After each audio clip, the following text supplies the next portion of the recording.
Well, I concur with what was just said.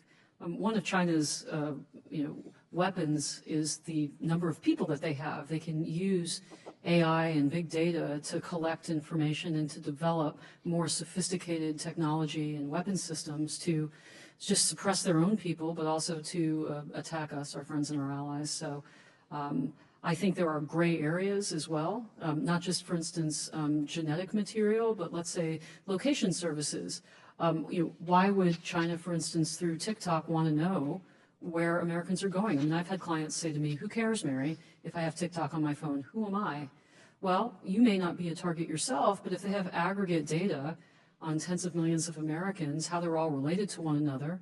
If you go, for instance, to, if you're using this app, they can also listen to you. It's not just about dissemination of propaganda. It's about listening to what you say and seeing where you are. So it's genetic information, it's location information, it's all manner of things that can feed their big data and their AI that should be of concern to us. I had breakfast one time with your boss, and I remember he told me, he said, Tim, they have, they know how many paper clips you all are using in the Longworth building.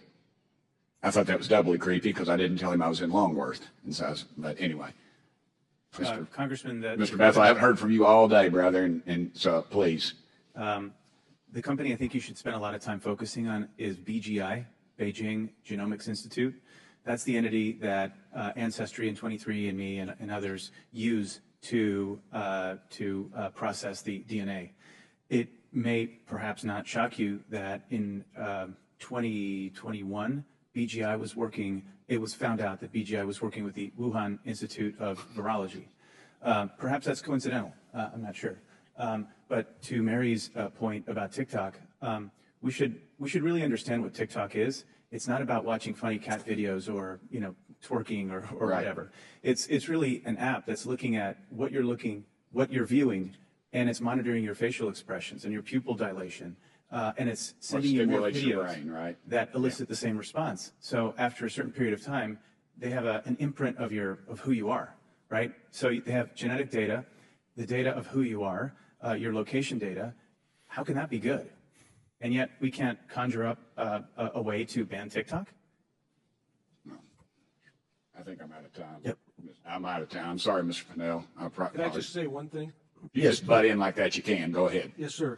I would recommend everybody to read a State Department document from March of 2023 by Dr. Dave Dorman and Dr. John Hemmings, Understanding Xi Jinping's Digital Strategy for China. They've done some outstanding open source research. We talk a lot about Xi's Belt and Road and all these initiatives, but also he started in 2023 Digital China, which is all related to what we're talking about.